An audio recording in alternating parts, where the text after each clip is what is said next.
हम पिछले क्लास में पढ़े थे क्लास 10 का 1.1 चैप्टर, जिसमें कि यूक्लिड विधि द्वारा एचसीएफ निकालने के लिए जाने थे। आज हम पढ़ने वाले हैं प्रश्नावली 1.2। तो प्रश्नावली 1.2 पढ़ने से पहले हम इसके कुछ बेसिक चीज़ें जान लेते हैं। तो वो क्या है, चलिए देखते हैं। तो ये है विभाज्यता का नियम, इसको हम सबसे पहले जान लेते हैं। जैसे कैसे हमें पता चलेगा कि कौन सी संख्या 2 से विभाज्य है और कौन सी संख्या 2 से विभाज्य नहीं है। तो इसका नियम है, कोई दी गई संख्या 2 से विभाजित तभी होगी जब उसके इकाई के अंक 0, 2, 4, 6 और 8 में से कोई हो। अर्थात यह कह सकते हैं कोई दी गई संख्या 2 से विभाजित तभी होगी जब उसके लास्ट का अंक यानी कि अंतिम का अंक 0 हो, 2 हो, 4 हो, 6 हो या 8 में से कोई हो। तो जैसे उदाहरण के तौर पर देख लेते हैं 52790, ठीक है, 52,790। तो इसके अंतिम में 0 है, तो इसका मतलब क्या हुआ, ये जो है 2 से विभाज्य है। उसी तरह दूसरा उदाहरण देखते हैं 64596, इसके लास्ट में 6 है, ये 6 क्या है, 2 से विभाज्य है। इसका मतलब ये पूरा संख्या भी क्या है, 2 से विभाजित है। तो आप इसे चेक भी कर सकते हैं। चेक कैसे करेंगे, 64,596 में 2 से भाग देकर, ठीक है। तो 2 से भाग देंगे 6 में, तो 2 तिया 6, ये पूरा कट गया। फिर यहाँ से 4 आया, फिर 2 बार में 4 है, ये 4 भी कट गया। फिर आया 5, 2 बार में 4, बाकी बचा 1। फिर यहाँ से इसको हम आगे ले लेते हैं, आप आगे बढ़ा लीजिएगा। तो 1 और यहाँ 9 था, ये ऊपर से 9 आया, तो 19 है। तो 2 9 18, 1 बचा। फिर यहाँ से 6 आया, 2 8 16, ये पूरा कट गया। अर्थात आप देख सकते हैं कि जिसके लास्ट में 0, 2, 4, 6, 8 में से कोई भी एक संख्या हो तो वो संख्या क्या होगी, 2 से विभाजित होगी, ठीक है। अगला देखते हैं 3 से विभाज्य होने का नियम क्या है। 3 से विभाज्य होने का नियम है, कोई दी गई संख्या 3 से विभाजित तभी होगी जब इस संख्या के अंकों का योग 3 से विभाजित हो। मतलब क्या हुआ, अगर कोई संख्या आपको दिया गया है, उस सब को आपस में जोड़ लेंगे और उस जोड़ में 3 से भाग दे देंगे। अगर वो 3 से पूरा विभाजित हो जाता है तो वो पूरी संख्या भी क्या होगी, 3 से विभाजित होगी। जैसे आपका यहाँ पे दिया गया है संख्या, इसको हम जोड़ेंगे 2, 5, 2 + 5 7 हो गया, 7 + 4 11, 11 7 18, 18 और 6 24 हुआ। 24 में हम 3 से भाग देंगे, तो 3 8 24, ये पूरा कट गया, ठीक है। तो इसका मतलब ये पूरा संख्या भी जो है 3 से विभाजित होगा। इसी तरह से आप पता कर सकते हैं। एक और उदाहरण देख लेते हैं 98,636 है, तो इसको जोड़ेंगे प्रत्येक अंक को, 6 + 3 9, 9 + 6 15, 15 + 8 कितना हुआ, 15 8 23, 23 + 9 32, 6 3 9, 9 6 15, 15 8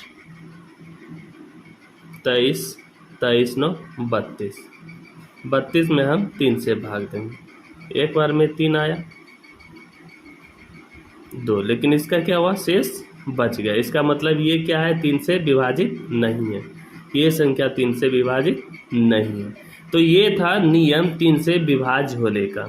एक बार फिर से देख लेते हैं, कोई दी गई संख्या 3 से विभाजित तभी होगा जब इस संख्या के अंकों का योग 3 से विभाजित होगा, ठीक है। अब अगला जान लेते हैं 4 से विभाजित होने का नियम। 4 से विभाजित होने का नियम क्या है? कोई दी गई संख्या 4 से विभाजित तभी होगा जब इसके अंतिम के 2 अंक से बनी संख्या में 4 से भाग लग जाता हो। तो इसका क्या मतलब हुआ? 4 से विभाजित होने का नियम क्या है? जो संख्या आपको दिया गया है उसके लास्ट का 2 अंक, लास्ट के 2 अंक में यदि 4 से भाग लग जाता है तो ये पूरा संख्या भी 4 से विभाजित होगी। तो 4 से 12 में भाग लग जाता है, ठीक है, इसलिए ये भी संख्या क्या होगी? 4 से पूर्ण रूप से विभाजित होगी। उसी तरह आगे देख लेते हैं। इसके लास्ट में क्या है? 14 है। 14 में क्या होगा? 4 से भाग नहीं लगेगा, तो इसलिए क्या होगा? ये 4 से विभाजित नहीं होगा, ठीक है। उसी तरह 9, 8, 7, 6, 3, 6, ये लास्ट में आया 36।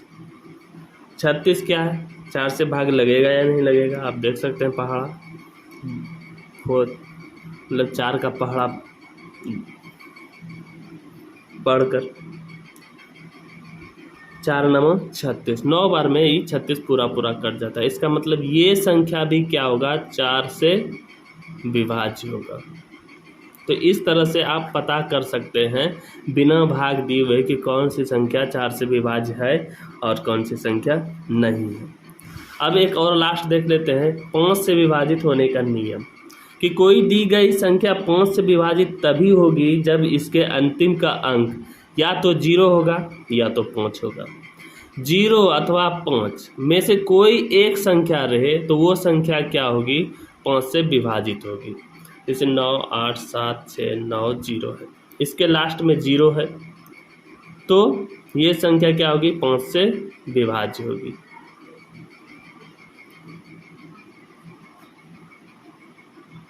जिसके लास्ट में 5 रहे, इसके अंतिम में 5 है तो ये भी संख्या क्या होगी? 5 से विभाज्य होगी।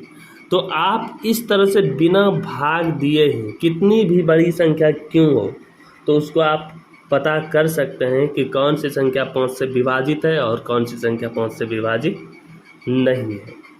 तो चलिए अब प्रश्नावली पर आते हैं। पहला सवाल है, प्रश्नावली 1.2 का पहला सवाल है, निम्नलिखित संख्याओं को अभाज्य गुणनखंडों के गुणनफल के रूप में व्यक्त कीजिए। निम्नलिखित संख्याओं को अभाज्य गुणनखंडों के गुणनफल के रूप में व्यक्त कीजिए। तो चलिए बनाते हैं। पहला सवाल है आपका,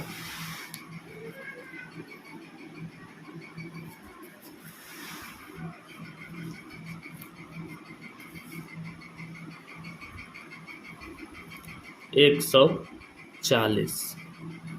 तो 140 का अभाज्य गुणनखंड निकालेंगे। कैसे निकालते हैं देखते हैं।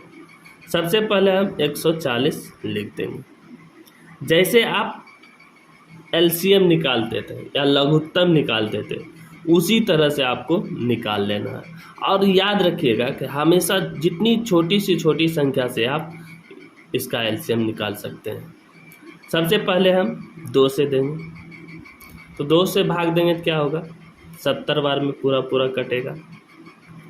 फिर 2 से देंगे 35 बार में। अब क्या होगा? ये 2 से विभाज्य नहीं होगा। तो लास्ट में 5 है, जैसा कि आपको हम बताए थे कि जिसके लास्ट में 5 हो तो वो क्या होगा? 5 से विभाजित होगा। तो 5 से आप भाग देंगे तो 7 बार में पूरा कट जाएगा। तो ये हो गया 140 का पूरा एलसीएम निकल गया। तो इसको हम लिख देंगे अभाज्य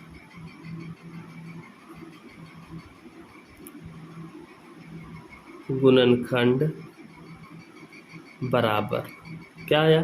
2 गुने 2 गुने 5 गुने 7। आप जिससे भी भाग दिए हैं वो सभी संख्या को यहाँ गुणनफल के रूप में लिख देंगे। तो यही आपका हो जाएगा आंसर, ठीक है। उसी तरह दूसरा सवाल देखते हैं। दूसरा है क्या आपका 156। उसी तरह से निकालेंगे, 2 से करेंगे तो 2 7 14, 1 2 8 16। फिर 2 से देखेंगे,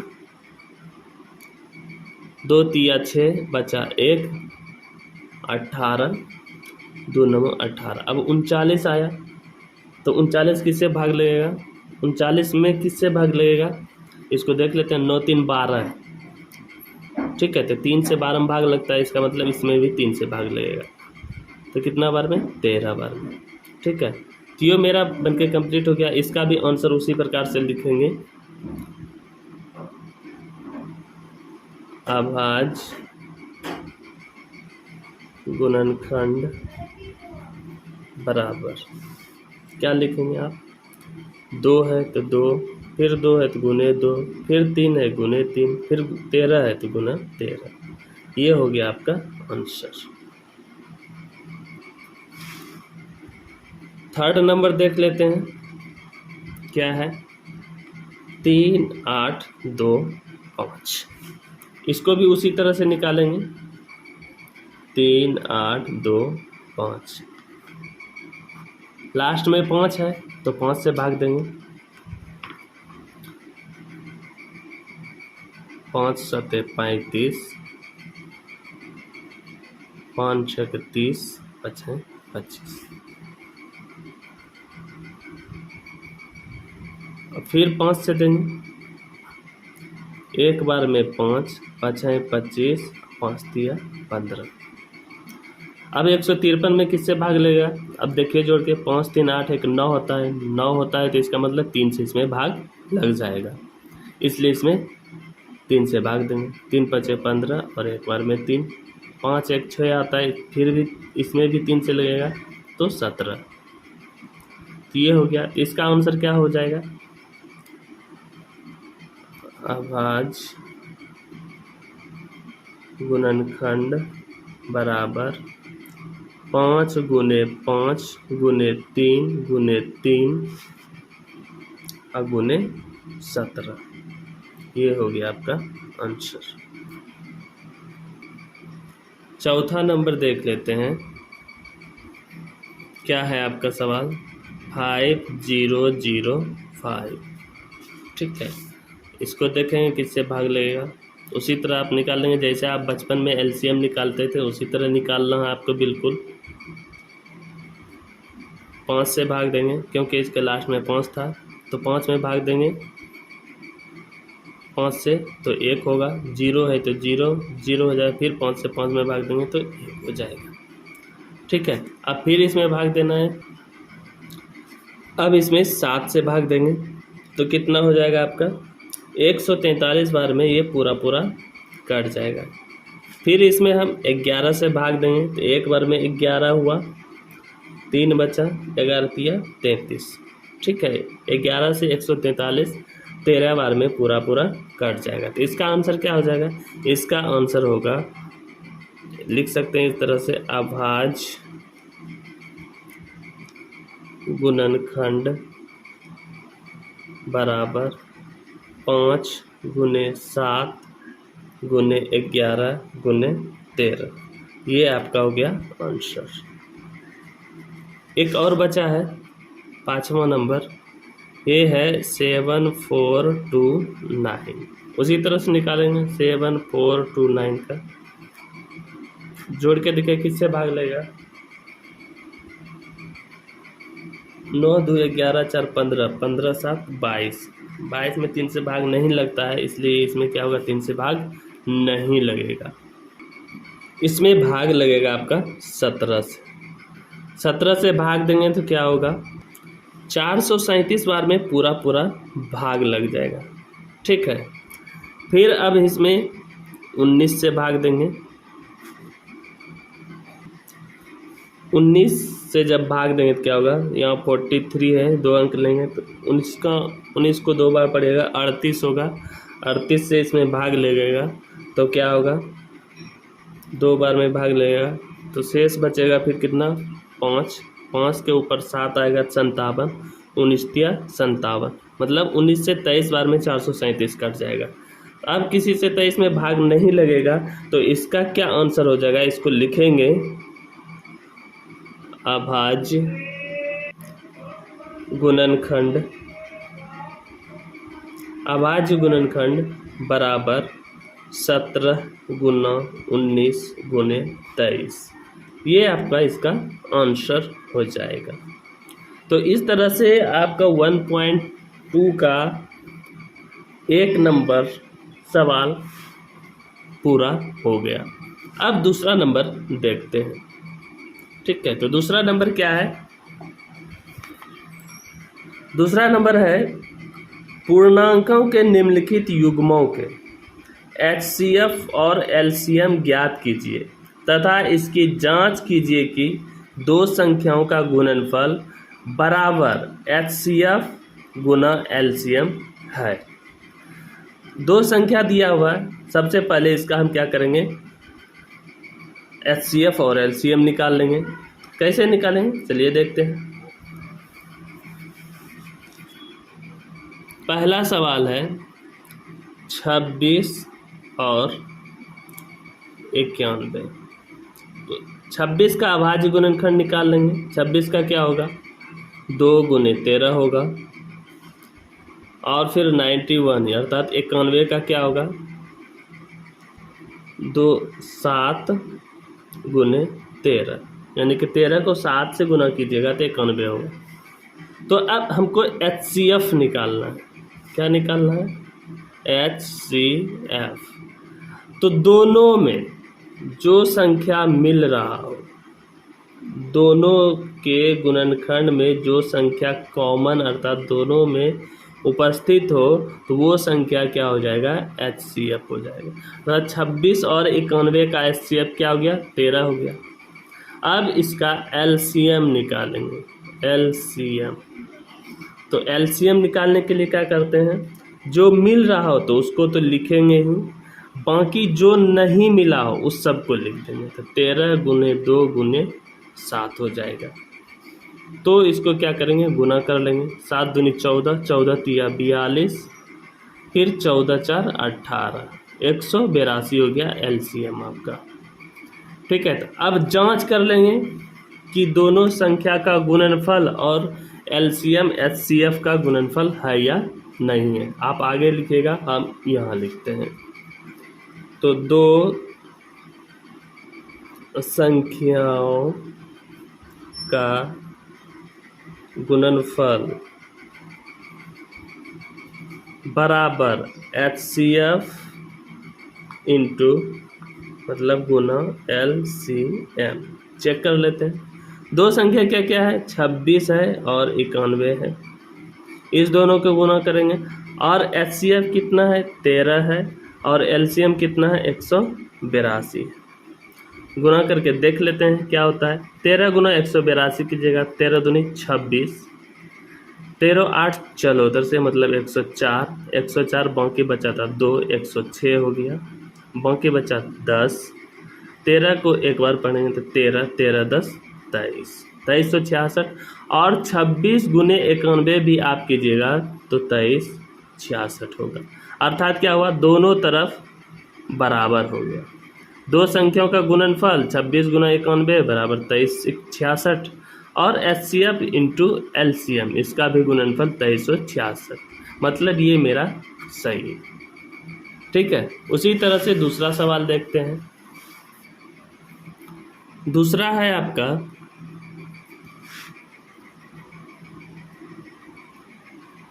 510 और 92 यानी 92। ठीक है, तो इसका भी निकाल लेंगे। 510 का गुणनखंड निकालेंगे, फिर 92 का निकालेंगे। तो किस तरह से निकालना है, उसी तरह 510 का 2 से, 0 है लास्ट में, 2 से भाग देंगे तो हो जाएगा 510 का आधा 255। अब क्या हुआ, इसके लास्ट में 5 आ गया तो 5 से भाग देंगे। 5 बार में 25, एक बार में। फिर 51 है, 5 1 छोड़ 3 से भाग देंगे। 3 से भाग देंगे तो 17 बार में हो गया। तो इसका क्या हो जाएगा, 2 गुने 5 गुने 3 गुने 17। फिर उसी तरह 92 का निकालेंगे,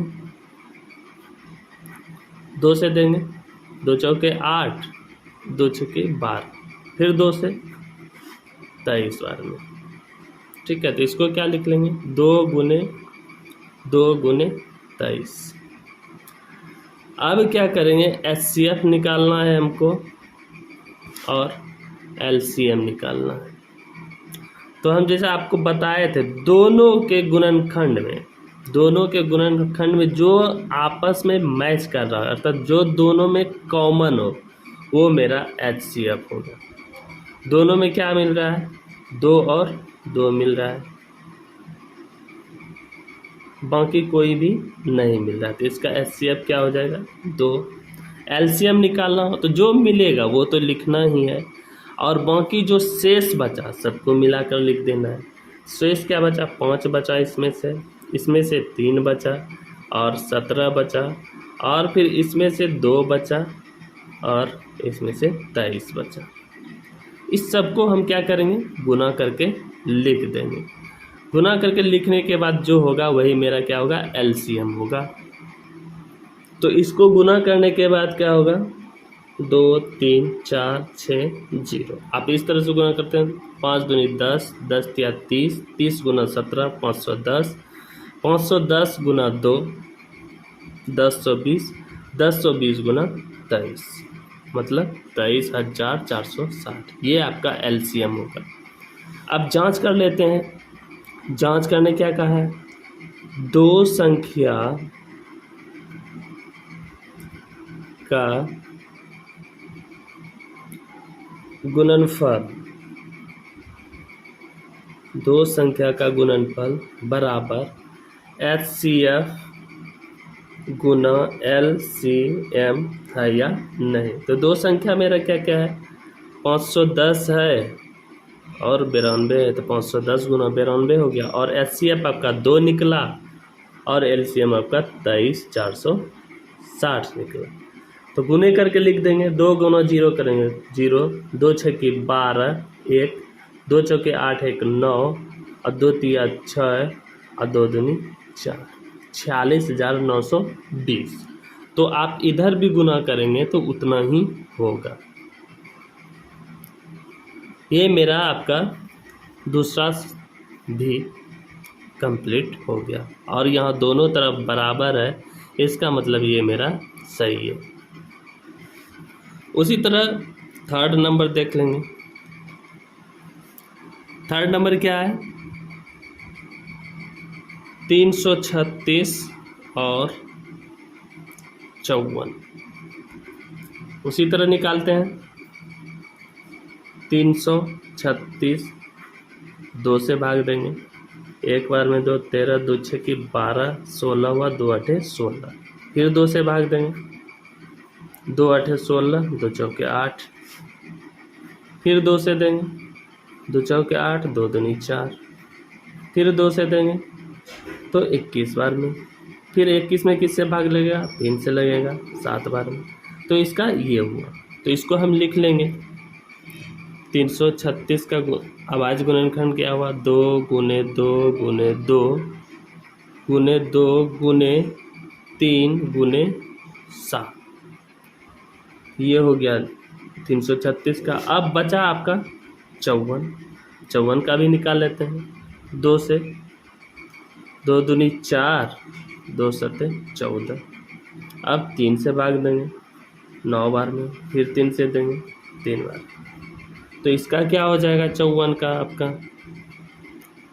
2 गुने 3 गुने 3 गुने 3। अब हमको क्या निकालना है, HCF निकालना है और LCM निकालना है। तो कैसे निकालते हैं HCF, दोनों में जो मिल रहा हो, अर्थात उभयनिष्ठ हो या कॉमन आ रहा हो, तो वो क्या क्या होगा, HCF होगा। यहाँ पे आप देख रहे हैं दोनों में 2 है, फिर यहाँ 3 देखिए, यहाँ भी 3 है, यहाँ भी 3 है, तो आप यहाँ से 3 ले सकते हैं, ये हो गया। तो HCF क्या हो गया, 2 मिला और 3 मिला, तो HCF 6 हो गया, 2 गुना 3 करिएगा 6 होगा। अब आपको LCM निकालना है, तो LCM कैसे निकालना है, जो मिल रहा हो वो तो लिखेंगे ही, बाकी जो शेष बचा सबको लिख देंगे। तो यहाँ क्या बचा आपका गुने 2 गुने 2 गुने 2 और फिर यहाँ बचा 7, उसको लिख देंगे गुना का चिन्ह देकर। फिर उसके बाद क्या बचा यहाँ 3 गुने 3 बचा, यहाँ लिख दीजिएगा 3 गुने 3। अब सबको क्या कीजिएगा गुना करके लिख दीजिएगा। क्या होगा 2 तिया 6, 6 दूनी 12, 12 दूनी 24, 24 दूनी 48, 48 गुना 7 कीजिएगा। तो 48 गुना 7 कीजिएगा तो क्या होगा 7 8 56, 7 चौक 28, 28 5 33, 336 हुआ। फिर 336 को गुने 3 कीजिएगा, गुने 3 कीजिएगा अर्थात 9 से गुना करिएगा। 9 6 की 54, 9 तिया 27, 27 5 32, बाकी बचा 3, 9 तिया 27, 27 3 30, 30 24। तो आपका एलसीएम निकल गया 30 24 और एचसीएफ निकल गया 6। अब इसको हम जांच करेंगे उसी प्रकार। दो संख्या का गुणनफल बराबर HCF गुने LCM। दो संख्या क्या क्या दिया हुआ था 336 गुने 54 और आपका HCF कितना निकला 6 निकला और LCM क्या निकला 3024 निकला। इसको आप गुना कर लीजिएगा। 6 गुना 4 करेंगे 24 होगा। 6 दूनी 12, 12 दो 14 और 6 तिया 18, 18,144। तो इधर भी आपका 18,144 होना चाहिए। दोनों तरफ क्या हो गया बराबर हो गया। इसका मतलब ये भी मेरा क्या है सही है, दोनों तरफ बराबर हो गया। तो आपका 2 नंबर भी कंप्लीट हो गया। तो भैया अब आ गया सवाल नंबर 3। तो सवाल नंबर 3 क्या कहता है, कहता है अभाज्य गुणनखंड विधि द्वारा निम्नलिखित पूर्णांकों के HCF और LCM ज्ञात कीजिए। सेम ऊपर के तरह आपको अभाज्य गुणनखंड विधि द्वारा इसमें कह दिया, इसलिए अभाज्य गुणनखंड विधि द्वारा क्या करना है पूर्णांकों का HCF और LCM निकालना है। तो चलिए इसको भी देख लेते हैं। नंबर 3 का पहला सवाल है आपका 12, 15 और 21। इसको निकालना है अभाज्य गुणनखंड विधि द्वारा HCF और LCM। उसी प्रकार निकालिए 12 है तो 12 का आप LCM निकाल लीजिए। तो 2 से 6 बार में, 2 से 3 बार में। आप हमेशा कोशिश कीजिएगा छोटी छोटी संख्या से भाग देने की। तो ये 12 का क्या हो गया 2 गुने 2 गुने 3। फिर आपका बचता है 15। फिर उसी प्रकार 15 का निकालिएगा 3 से 5 बार में। तो क्या हो गया 3 गुने 5। फिर आपका बचा 21। 21 का भी निकाल लेना है। तो 21 का जब निकालिएगा तो क्या होगा फिर इसमें 3 से 3 गुने 7, यहाँ हो गया 3 गुने 7। अब आपको HCF निकालना है। क्या निकालना है HCF और LCM। तो HCF निकालना तो सिंपल है। तो यहाँ जो 3 संख्या दिया है 12 दिया है, 15 दिया है, 21 दिया है, तीनों में जो मैच कर रहा हो वो क्या हो जाएगा HCF होगा। तो तीनों में मैच क्या कर रहा है देखिए, यहाँ भी 3 है, यहाँ भी 3 है और यहाँ भी 3 है। तीनों में 3 3 मिल रहा है, इसलिए क्या हो जाएगा आपका HCF 3 हो जाएगा। और LCM क्या हो जाएगा जो मैच कर रहा हो उसको तो लिखेंगे ही, बाकी जो शेष बचा उसको भी साथ में लिख देंगे।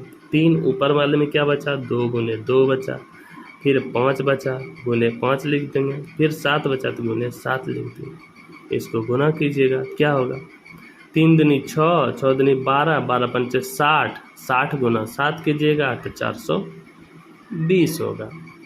तो आपका ये HCF 3 हो गया और LCM 420 हो गया। तो इसी तरह से आप बाकी भी निकाल सकते हैं। तो चलिए दूसरा नंबर देख लेते हैं। दूसरा नंबर आपका क्या है? 17, 23 और 29। इन तीनों का निकालना है HCF LCM। तो सबसे पहले अभाज्य गुणनखंड निकाल लेंगे तीनों का। अभाज्य गुणनखंड निकालेंगे तो क्या होगा? 17 किसी भी पहाड़ा में नहीं है, तो या तो ये 1 से होगा या फिर 17 से ही होगा। तो इस तरह से हो गया। 23 भी सेम उसी तरह, 1 से और 23 से, और 29 भी 1 से कटेगा और 29 से कटेगा। तो इसमें कॉमन क्या आ रहा है भाई? तो HCF क्या होगा और LCM क्या होगा? तीनों के आपस में जो मिल रहा है वो HCF होगा, अर्थात इसका HCF 1 हो जाएगा। और LCM क्या होगा?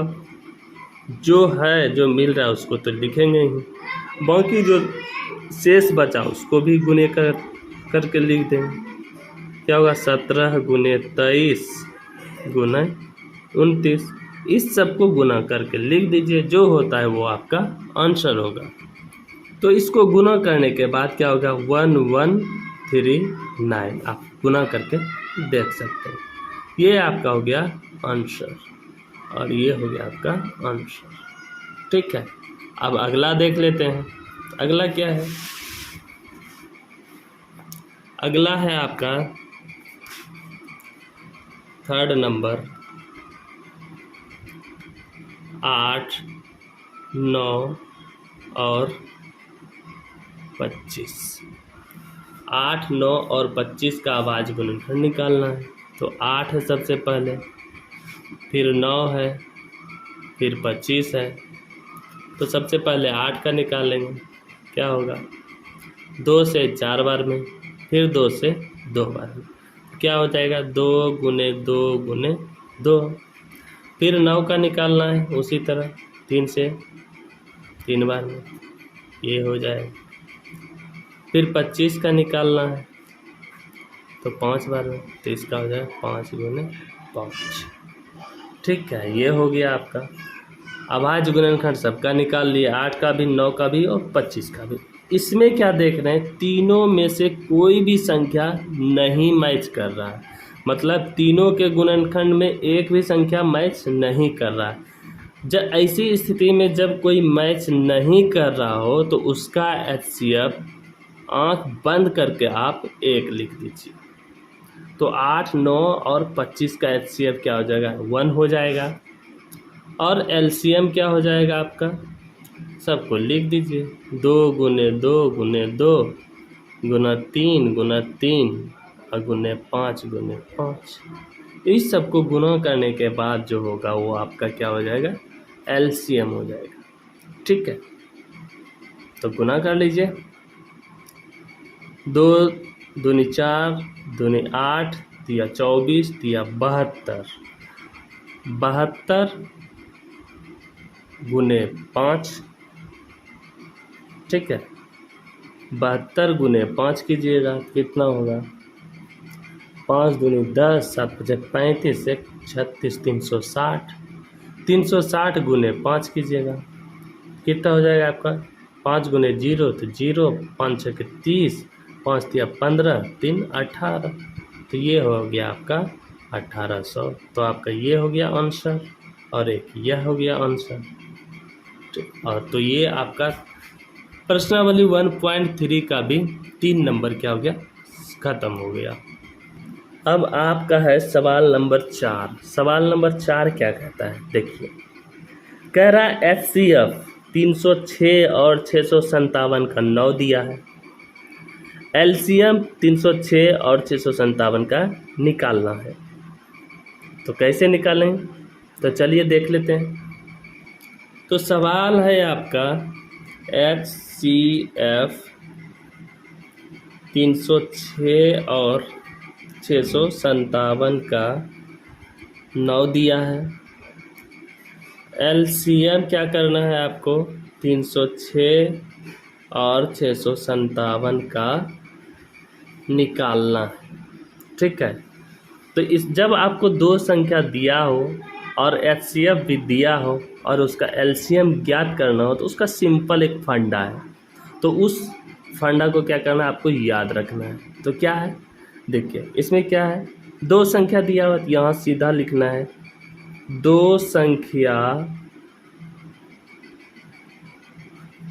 का गुणनफल, दो संख्या का गुणनफल बराबर होता है एचसीएफ और एलसीएम के गुणनफल के। तो ये सूत्र हो गया आपका। ठीक है, ये आपका सूत्र यानी कि फॉर्मूला हो गया। दो संख्याओं का गुणनफल बराबर एचसीएफ गुना एलसीएम। तो दो संख्या मेरा क्या क्या दिया हुआ है, 306 दिया हुआ है और 657 दिया हुआ है, उसको लिख दिया गुना करके। फिर आपका एचसीएफ कितना दिया है, 9 दिया है सवाल में यहाँ पर, और एलसीएम क्या करना है, निकालना है। ठीक है, तो एलसीएम बराबर आपका सूत्र क्या हो जाएगा, एलसीएम बराबर क्या हो जाएगा, 306 गुना 657 तो आपका पहले से, और इधर से 9 जब इधर आएगा तो किस में हो जाएगा, भाग में हो जाएगा। ठीक है, तो अब क्या कीजिएगा, 9 से भाग दे दीजिए जिसमें भाग लग रहा हो।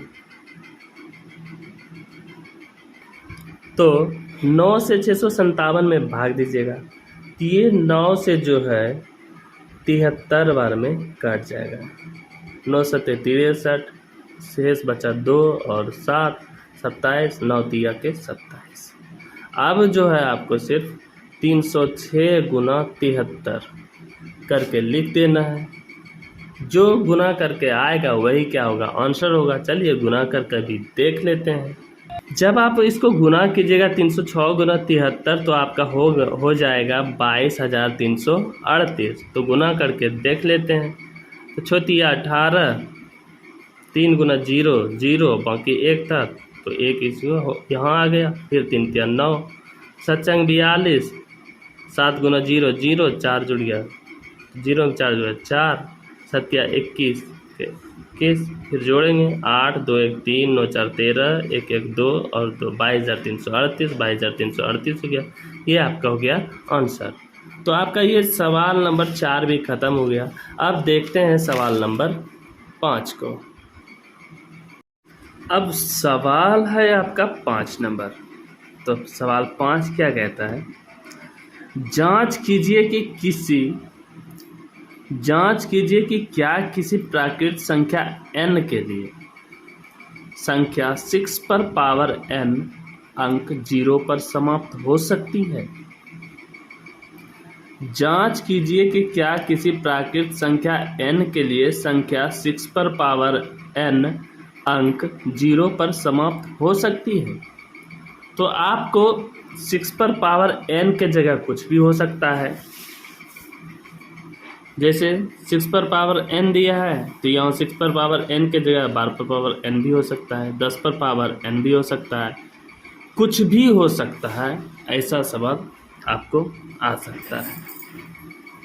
तो जो कह रहा है कि जांच कीजिए कि क्या किसी प्राकृत संख्या n के लिए संख्या 6 पर पावर n अंक 0 पर समाप्त हो सकती है। तो आप इसका एक नियम याद रखिएगा। नियम क्या है, कोई भी संख्या अगर 0 पर समाप्त होना चाहती है तो उसका गुणनखंड कम से कम एक बार 2 गुने 5 के रूप का होना चाहिए, तभी वो संख्या क्या होगी, 0 पर समाप्त होगी। नियम याद रखिएगा कि कोई भी संख्या अगर 0 पर समाप्त होना चाहती है तो उसका गुणनखंड कम से कम एक बार 2 गुना 5 के रूप का होना चाहिए। इससे ज़्यादा बार हो जाए तो कोई बात नहीं, लेकिन कम से कम एक बार जो है 2 गुना 5 के रूप का होना चाहिए। तो आपको सवाल क्या दिया है, 6 पर पावर n दिया है, ठीक है, 6 पर पावर n दिया है और कह रहा है कि यह संख्या 0 पर समाप्त हो सकती है। तो 6 का हम क्या करेंगे, गुणनखंड निकाल लेंगे। 6 का गुणनखंड निकालेंगे तो क्या होगा, 2 से 3, तो इसका हो जाएगा 2 गुने 3 और पावर है n, ठीक है। तो यहाँ हम क्या देख रहे हैं, यहाँ हम नियम में पढ़ चुके हैं कि कोई भी संख्या अगर 0 पर समाप्त होना चाहती है तो उसका गुणनखंड कम से कम एक बार 2 गुने 5 का रूप का होना चाहिए। लेकिन यहाँ जो इसका गुणनखंड निकल रहा है, 2 तो आ रहा है लेकिन 5 नहीं आ रहा है, 3 आ रहा है। तो इसका मतलब ये हुआ कि ये संख्या 6 पर पावर n जो है वो 0 पर समाप्त नहीं हो सकती है। तो यहाँ हम लिखेंगे अतः 6 पर पावर n 0 पर समाप्त नहीं होगी, क्योंकि इसका गुणनखंड 2 गुने 5 के रूप का नहीं आता है। सिंपल भाषा ये, आप इतना लिख दीजिए बस हो गया। तो यही आपका क्या हो गया, आंसर हो गया, ठीक है। अब अगला देखते हैं 6 नंबर। 6 नंबर क्या कहता है, 6 नंबर कह रहा है व्याख्या कीजिए कि 7 गुने 11 गुने 13 प्लस 13 और 7 गुना 6 गुना 5 गुना 4 गुना 3 गुना 2 गुना 1 प्लस 5 भाज्य संख्याएं क्यों हैं। आपको हम पहले क्लास में बताए हैं कि भाज्य संख्या किसे कहते हैं और अभाज्य संख्या किसे कहते हैं। तो भाज्य संख्या पहले जान लेते हैं, भाज्य संख्याएं और अभाज्य संख्याएं। भाज्य संख्या किसको कहेंगे, जो 2 से अधिक संख्याओं में गुणनखंड निकले तो वो क्या होगी, भाज्य संख्या होगी। जैसे आप देखते हैं 12, तो क्या है 1, 12 का गुणनखंड निकालेंगे तो क्या होगा, 2 से 6 बार में, फिर 2 से 3 बार में, फिर 3 से 1 बार में। तो इसका गुणनखंड क्या निकला, 2 गुने 2 गुने 3 गुना 1, ठीक है। तो इसका क्या निकला, 2 से अधिक रूप का गुणनखंड निकला। तो इसलिए ये संख्या क्या होगी, भाज्य संख्या। और अभाज्य संख्या किसको कहते हैं, जो केवल एक और स्वयं से विभाजित हो, जो केवल एक और स्वयं से विभाजित हो, अभाज्य संख्या कहलाती है। जैसे है आपका 2, ये क्या होगा, इसमें सिर्फ 1 से भाग लगता है और स्वयं 2 से ही भाग लगता है। अब दूसरा है आपका 11, इसमें क्या होगा, 1 से भाग लगता है और स्वयं 11 से ही भाग लगता है। इसका क्या होता है गुणनखंड, इस प्रकार से होता है 1 गुना 2 1 गुना 11। तो इस तरह से आप अभाज्य संख्या और भाज्य संख्या समझ गए होंगे कि जिसका गुणनखंड मात्र 2 रूप में निकले, मतलब 2 गुणनखंड के रूप में निकले तो अभाज्य संख्या कहलाती है। और जिसका 2 से ज़्यादा गुणनखंड के रूप में निकले तो वो भाज्य संख्या कहलाती है। पहला आपका क्या है, 6 नंबर क्या दिया है, 7 गुने 11 गुने 13 प्लस 13।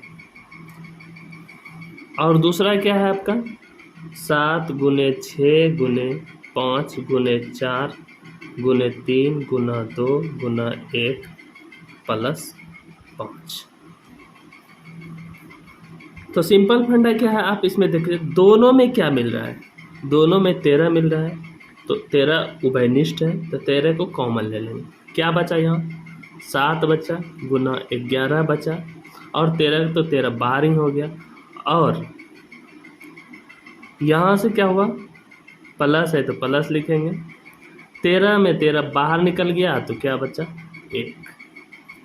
अब क्या करेंगे 13 11 गुना 7 करेंगे 77 जोड़ 1 क्या हो जाएगा, तो 13 गुने इस दोनों के बीच कोई चिन्ह नहीं तो गुना का चिन्ह था, 77 और 1 जुड़ जाएगा तो कितना हो जाएगा 78। 13 गुना 78 हो गया। अगर हम किसी भी संख्या को 1 से गुना कर दें तो कोई फर्क नहीं पड़ता है।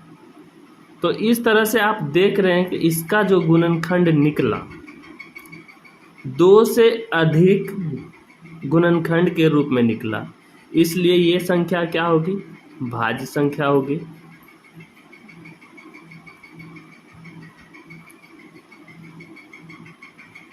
इसी प्रकार इसको देख लेते हैं। इन दोनों में आप देखिए कॉमन क्या आ रहा है, यहाँ भी 5 है यहाँ भी 5 है, तो 5 क्या होगा उभयनिष्ठ हो जाएगा, बाहर निकाल लेंगे। अब अंदर क्या क्या बचा 7 गुने 6 गुने 4 गुने 3 गुने 2 गुने 1 प्लस 5 बाहर ही हो गया, क्या बचा 1। ठीक है, अब क्या करेंगे इसको गुना करेंगे, 7 गुना 6 गुना 4 गुना 3 गुना 2 तो कितना हो जाएगा, सबको गुना करने के बाद 1008। गुना सही से कीजिएगा, 7 42 42 गुना 4 कीजिएगा, फिर 3 फिर 2 फिर 1, अब प्लस क्या हो जाएगा 1। तो यहाँ क्या हो जाएगा 5 और यहाँ दोनों को जोड़ दीजिएगा, क्या हो जाएगा 1009। यहाँ होगा 5 गुना 1009। और यहाँ पर भी आप एक लिख सकते हैं, क्या देख रहे हैं यहाँ 2 से अधिक संख्या के रूप में गुणनखंड निकल रहा है, तो ये भी संख्या यहाँ क्या होगी भाज्य संख्या होगी। तो अतः आप लिख सकते हैं, अतः यहाँ दोनों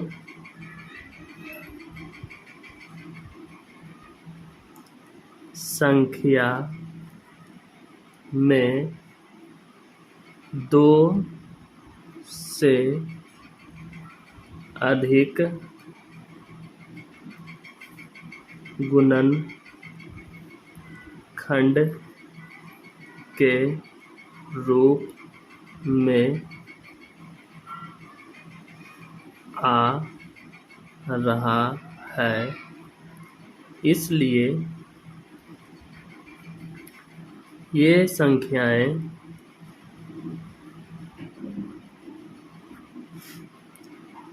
भाज्य संख्या है। ठीक है, तो ये भी आपका हो गया। अब 7वां नंबर देखते हैं, 7 नंबर सवाल क्या कहता है। 7 नंबर सवाल है, कह रहा है किसी खेल के मैदान के चारों ओर एक वृत्ताकार पथ है, इस मैदान का एक चक्कर लगाने में सोनिया को 18 मिनट लगते हैं, जबकि इसी मैदान का एक चक्कर लगाने में रवि को 12 मिनट लगते हैं। मान लीजिए वे दोनों एक ही स्थान पर एक ही समय पर चलना प्रारंभ करके एक ही दिशा में चलते हैं, तो कितने समय बाद वे पुनः प्रारंभिक स्थान पर मिलेंगे। तो क्या कह रहा है, एक खेल का मैदान है, एक गोलाकार खेल का मैदान है, वृत्ताकार खेल का मैदान, ठीक है। यहाँ पर सोनिया और रवि,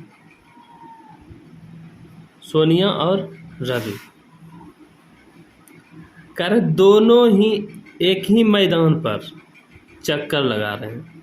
रवि को 12 मिनट लगता है और सोनिया को 18 मिनट लगता है एक चक्कर कंप्लीट करने में। तो कह रहा है अगर दोनों एक ही स्थान से मैदान पर चक्कर लगाना प्रारंभ करें तो दोनों कितने समय बाद पुनः प्रारंभिक स्थान पर मिलेगा। जब इस तरह का सवाल दिया हो तो आपको उसका क्या निकालना है, एलसीएम निकाल लेना है। क्या निकालना है, एलसीएम निकालना है। तो सोनिया 18 मिनट में एक चक्कर पूरा करती है और रवि 12 मिनट में एक चक्कर पूरा करती है।